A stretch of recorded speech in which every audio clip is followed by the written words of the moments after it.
만약에 아무리 공부를 열심히 해도 결과가 다 똑같다면 누가 공부를 열심히 할 사람이 있겠어요? 아마 안 하겠죠. 근데 고삼학생이 최선을 다해서 열심히 공부하는 이유는 소망이 있기 때문에 열심히 공부하는 거예요. 그 열심히 공부한 그 공부가 더 좋은 대학을 가게 해준다거나 아니면 삶에서 인생에서 더 풍요로운 삶을 적응해 줄 수 있다거나 하는 그런 소망 때문에 열심히 그렇게 공부를 하는 거거든요. 지금 그 TV에 미스터포도 지금 하고 있는데 그렇게 노래 하나 가지고도 정말 그렇게 최선을 다하고 그런 노력을 다 쏟아붓는 온신의 힘을 다 쏟아붓는 그 이유가 거기에도 소망이 있기 때문이거든요. 그러니까 아무리 열심히 노력하고 그렇게 최선을 다해서 모든 진을 다 빼가면서 그렇게 노래를 해도 결과가 다 똑같다면 뭐 그렇게 열심히 할 이유가 없잖아요. 근데 그들에게는 소망이 있는 거예요. 왜냐하면 거기서 진승리가 돼서 진이라도 한다면은 정말 보랏빛 미래가 펼쳐진 건 우리가 다 보아서 알고 있단 말이에요. 아무리 무명인 가수라더라도 이름 없는 가수라더라도 정말 살기 힘들고 고단한 그런 삶을 사는 그런 가수라도 그런 오디션에 나가서 1등을 하면 정말 파란만장한 그런 인생에서 정말 보랏빛 진짜 핑크빛 좋습니다. 핑크빛 정말 핫볕을 걷는 그런 인생을 살게 된다면 그런 소망 때문에 그런 노력과 그런 연습과 그런 훈련과 모든 진을 다 쏟아서 거기에 임한단 말이에요. 우리가 지금 찬양을 죽으면 죽으리라 제목의 찬양도 불렀지만 우리 갈 길 다 하고 나면 우리에게는 뭐가 있냐는 거예요. 우리가 왜 예배의 자리에 있고 찬양도 하고 기도도 하고 하나님 말씀 앞에 있고 왜 평생을 우리가 그렇게 사느냐는 거예요. 그리스도인들은 무엇 때문에? 근데 믿는 사람이나 믿지 않는 사람이나 예배를 드리는 사람이나 안 드리는 사람이나 하나님 앞에 찬양을 하는 사람이나 안 하는 사람이나 기도를 하는 사람이나 안 하는 사람이나 다 똑같다면 굳이 누가 예배를 드리는 자리에 있을 이유가 뭐가 있으며 하나님 앞에 찬양하는 자리에 있을 이유가 뭐가 있겠어요? 그러면 오늘 찬양도 나온 이야기지만 멸류관 이야기 나오잖아요. 멸류관 이야기. 우리 그리스도인들에게 있는 그 소망, 그 예수 그리스도로 말미암아 우리에게 주어진 그 부활, 영원히 죽지 않는다. 죽는 자는 다시 살 것이요 살아있는 자는 영원히 죽지 아니할 것이다. 그 부활이라는 그 소망이 우리한테 있기 때문에 그리고 우리에게 멸류관이 주어진다는 영광의 그 멸류관이 우리를 기다리고 있다는 걸 우리 그리스도인들은 안다는 이야기입니다. 그게 소망이기 때문에 어떤 사람도 하지 않는 그 예배의 자리에 찬양하는 자리에 말씀의 자리에 기도의 자리에 있는 거거든요. 우리의 소망은 정말 하나님이 우리에게 주시는 거듭난 생명에게 주시는 영원한 하나님의 나라. 이게 우리 그냥 생각이나 어떤 지식적인 개념이 아니라 우리 믿는 사람들에게는 이게 정말 내 눈앞에 보는 것처럼 이게 보여야 되거든요. 이게 그래야지만이 살아있는 동안에 고난이 왔든 환난이 왔든 핍박이 오든 어려움이 오든 그걸 견뎌낼 수가 있는 거예요. 왜냐하면 그게 눈앞에 보이지 않으면 그게 안개 속에 희미한 것처럼 보여지면 우리가 고난이 오면 얼마든지 넘어질 수 있죠. 왜냐하면 그게 진짜 소망이 아니면 그게 진짜 소망으로 내가 붙들지 않으면 쉽게 쓰러질 수 있는 거죠. 얼마든지. 그런데 이 부활, 예수님의 십자가에 죽으셨다가 다시 살아나셨다는 이 부활은 역사적인 사실이란 말이에요. 역사가 증명하는 하나의 사실로 역사가들이 어느 누구도 다 인정하는 그 사실이 예수님의 부활이란 말이에요. 그래서 우리에게는 이 부활의 소망 그리고 그 소망을 가지고 하는 그리스도인들의 그 삶 가운데 그 마지막 삶을 마칠 때 주어지는 그 멸류관 그리고 하나님의 그 그 영원한 나라가 우리의 진짜 소망인 줄 믿습니다. 이게 눈에 보이는 소망으로 우리가 붙들고 있어야 돼요. 이 눈에 보이는 소망으로. 부활이라고 하면 그냥 너무 우리는 경험한 적도 없고 우리가 예수님을 직접 지켜본 것도 아니고 이미 2000년이라는 시간이 지났는데 그 부활이라는 그 말이 희미하게 들릴 수도 있어요. 안개 속 이야기처럼 진짜일까 아닐까. 우리 성경에서는 복음의 핵심, 성령의 정말 핵심이 예수님의 죽으심과 부활이에요. 이 부활이 믿는 자들에게, 거듭난 자들에게 주어지는 소망이라고 성경은 끝까지 이야기하고 있습니다. 근데 이 부활의 소망이 우리에게 선명하지 않으면, 손에 잡을 수 있는 것처럼 눈에 보이는 것처럼 선명하지 않으면 우리는 쉽게 낙심하고 고난 앞에 무기력하게 쓰러질 수 있습니다. 오늘 하나님의 말씀은 로마서 1장 1절에서 4절 말씀까지입니다.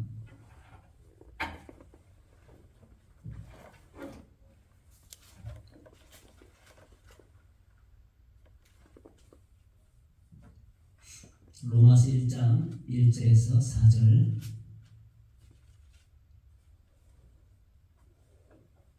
같이 읽겠습니다.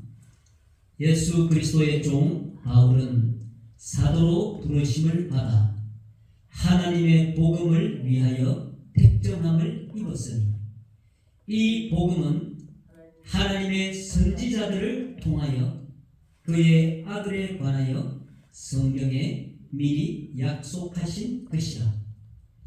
그의 아들에 관하여 말하면 육신으로는 다윗의 혈통에서 나셨고 성결의 영으로는 죽은 자들 가운데서 부활하사 능력으로 하나님의 아들로 선포되셨으니 곧 우리 주 예수 그리스도시라. 아멘. 오늘 1절에서 4절 말씀까지를 읽었는데 이제 1절에 나와 있는 예수 그리스도의 종, 종에 대해서 한번 이야기를 나누도록 하겠습니다. 우리 종에 대한 이야기를 하기 전에 먼저 출애굽기 21장 1절에서 6절 말씀까지 먼저 찾아서 한번 읽도록 하겠습니다. 출애굽기 21장 1절에서 6절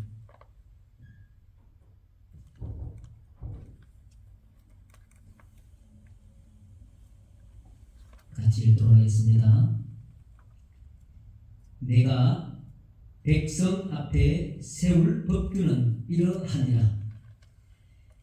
네가 히브리 종을 사면 그는 6해 동안 섬길 것이요 7째 해에는 몸값을 물지 않고 나가 자유인이 될 것이며 만일 그가 단신으로 왔으면 단신으로 나갈 것이요 장가 들었으면 그의 아내도 그와 함께 나가려니와 만일 상전이 그에게 아내를 주어 그의 아내가 아들이나 딸을 낳았으면 그의 아내와 그의 자식들은 상전에게 속할 것이요 그는 단신으로 나갈 것이로되 만일 종이 분명히 말하기를 내가 상전과 내 처자를 사랑하니 나가서 자유인이 되지 않겠노라 하면 상전이 그를 데리고 재판장에게로 갈 것이요 또 그를 문이나 문설주 앞으로 데리고 가서 그것에다가 송곳으로 그의 귀를 뚫을 것이라. 그는 종신토록 그 상전을 섬기리라. 아멘. 오늘 바울이 나는 예수 그리스도의 종이다라고 할 때 이 종은 오늘 21절 5절 말씀에 나와 있는 이 종을 말하는 거예요. 만일 종이 분명히 말하기를 내가 상전과 내 처자를 사랑하니 나가서 자유인이 되지 않겠노라. 이것이 이제 사도 바울이 말하는 종의 개념인 거예요. 바꿔 말하면은 내가 예수 그리스도를 사랑하기 때문에 내가 자유인으로 사는 것이 아니라 예수 그리스도를 사랑하는 그 마음 때문에 내 스스로가 종이 되겠다라고 고백하는 그 의미가 예수 그리스도의 종인 거예요. 근데 종에는 이제 뭐 여러 가지 의미의 종이 있는데 노예라는 개념, 또 뭐 하인이라는 개념, 이런 개념들이 있는데 여기서 종이라고 하는 개념은 이제 둘로스라는 헬라어라고 해요. 둘로스라고. 그리고 또 이제 디아코노스라는 어떤 하인의 개념의 또 종도 있는데 개념 차이가 조금 다르게 보이죠. 그래서 일반적인 의미로는 우리가 종이라고 하면 이제 자유가 없는 사람, 자유를 박탈당한 사람이거나 아니면 속박당한 사람, 그리고 통제받는 사람. 그래서 좋지 않은 좀 부정적 개념의 그런 용어가 종이라는 개념이에요. 노예라는 그런 개념인데, 근데 우리가 이제 출애굽기에도 지금 읽은 말씀처럼 여기서 말하는 바울이 말한 종의 개념은 스스로 평생 소유된 노예를 말하는 거예요. 우리도 이제 처음에 1절부터 21장 1절부터 읽어봤지만 6년 동안 일하면 내 돈에 자유인이 된단 말이에요. 그런데 내가 아내가 있든 자식이 있다 하더라도 그 아내 자식을 다 버리고 자유인이 될 수 있는 거예요. 얼마든지. 그런데 내가 상전을 사랑하는 그 이유 때문에 물론 내가 노예로 살고 종으로 살았지만 우리 주인이 너무 좋아. 내가 자유인으로 살아봤자 별거 없을 것 같아. 우리 주인이 보니까 너무 좋은 주인이고 내가 사랑하고도 남을 만한 그런 주인이라서 나는 그냥 자유인으로 살고 싶지가 않아. 그래서 나는 이제 이 주인의 그냥 영원한 종이 될 거야. 자유가 없는 그런 스스로 평생 소유된 그런 노예를 여기서 말하는 종의 의미로 사용한대요. 그리고 자기 결정권이 없는 그런 존재.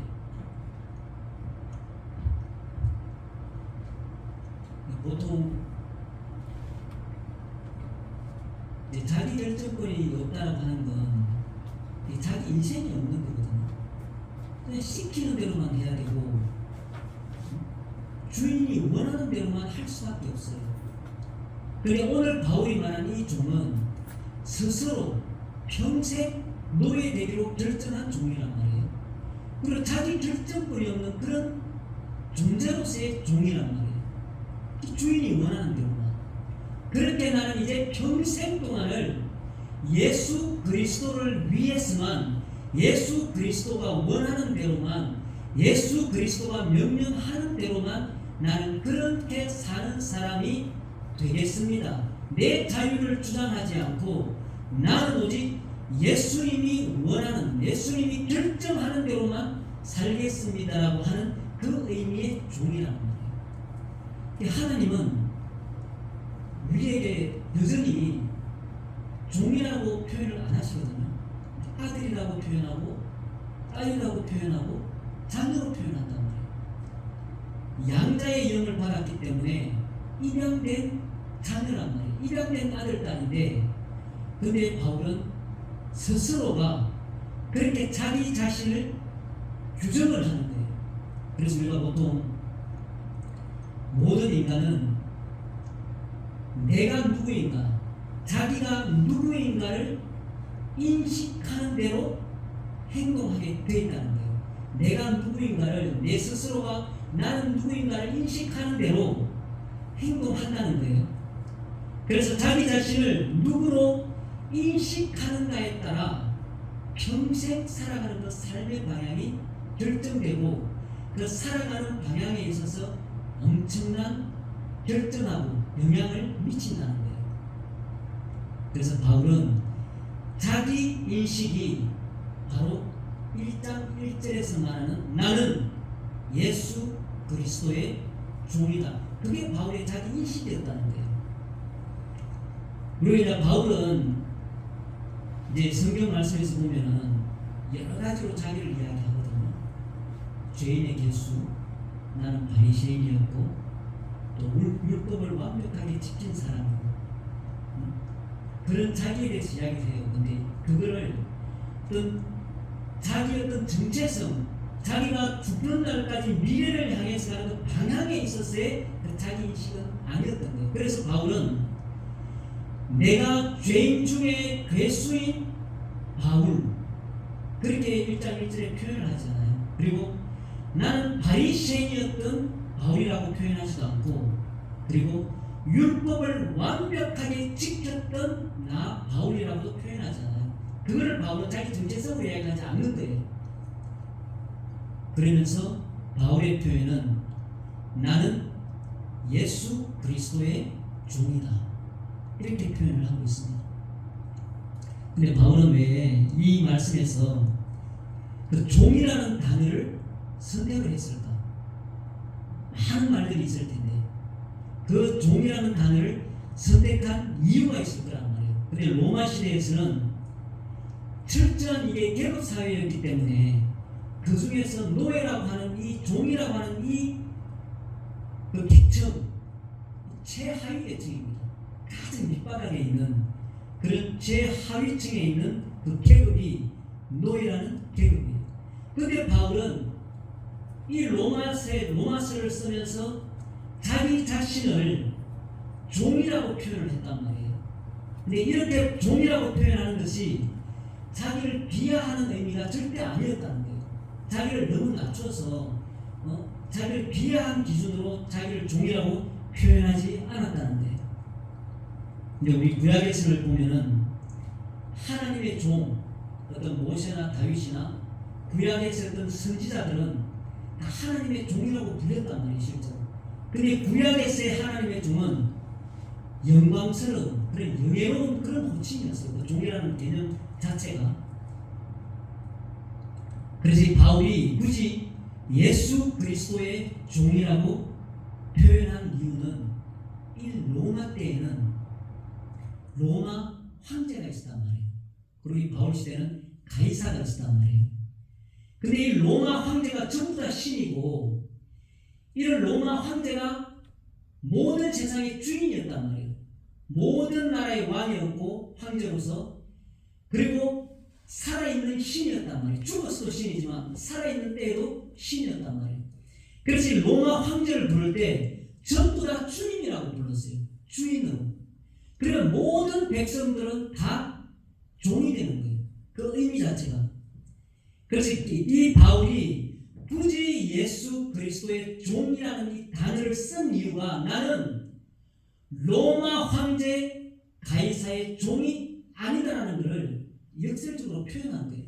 나는 로마 황제 가이사의 종이 아니라 나는 예수 그리스도의 종이다.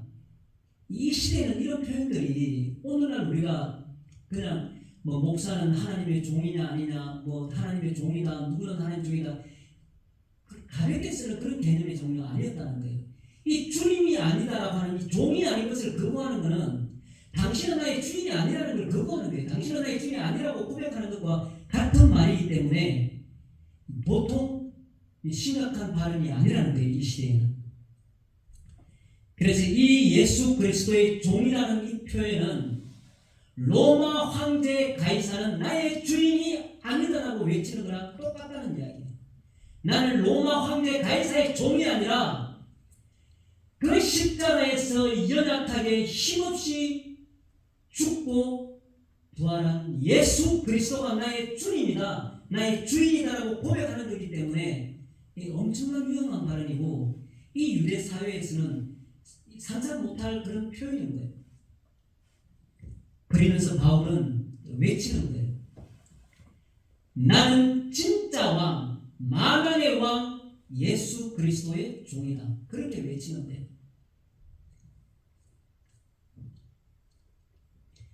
오늘날 우리가 예수님을 믿는 많은 그리스도인들도 이 종의 개념이 누구에게 특정된 게 아니거든요. 뭐 목사나 뭐 전도사나 무슨 뭐 선교사나 어떤 특별한 그런 어떤 직분이나 직책에 따라서 그 사람은 하나님의 종이고, 그러나 일반적인 우리 다 믿는 그리스도인들은 하나님의 종이 아니다. 그 개념이 아닌 거예요. 넓은 의미로 봤을 때는 하나님이 부르시고 예수 그리스도 앞에 다 나온 사람들은 다 종인 거예요. 왜냐하면 이 종의 개념이 누구에게 특정되는 순간 우리 삶의 방향이 달라진다는 거예요.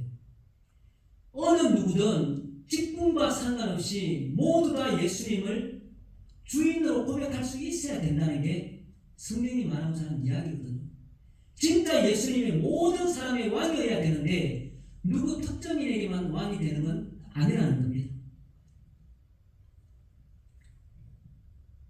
자, 우리가 과연 당당하게 그러면 나는 예수 그리스도의 종이라고 말할 수 있는가라는 거예요.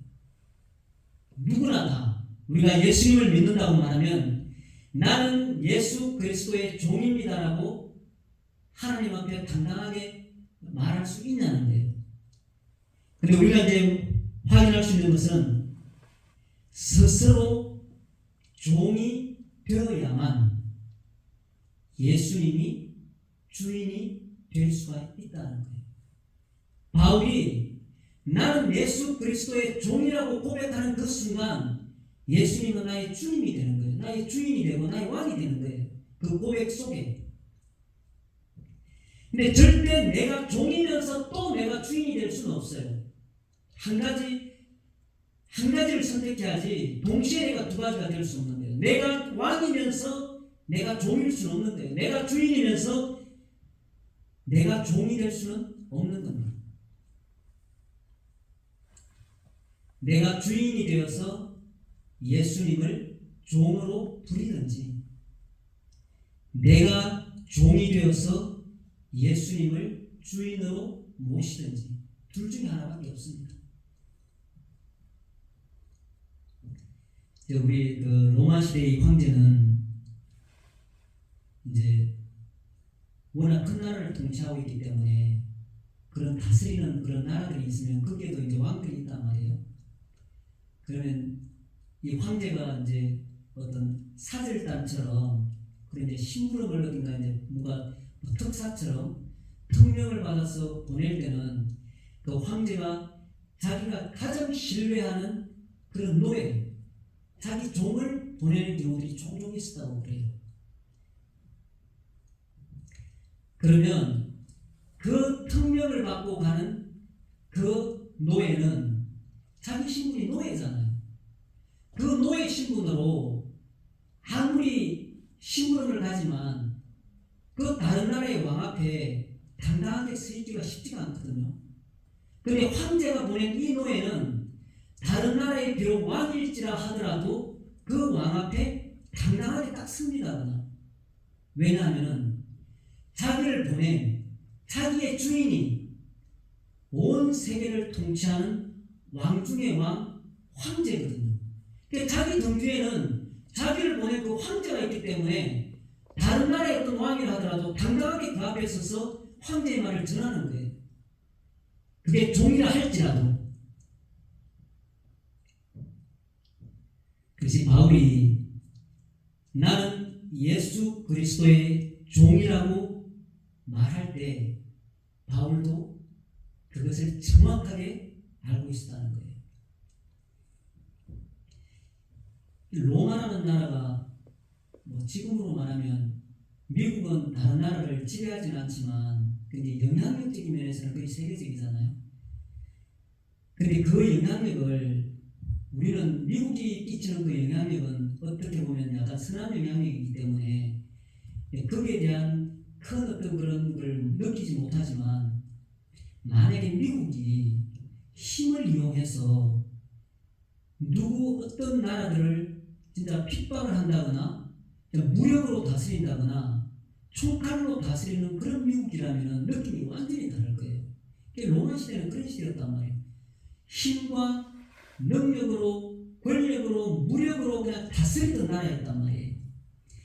그런 나라에서 그 나라 황제를 향해서 당신은 나의 주인이 아니다.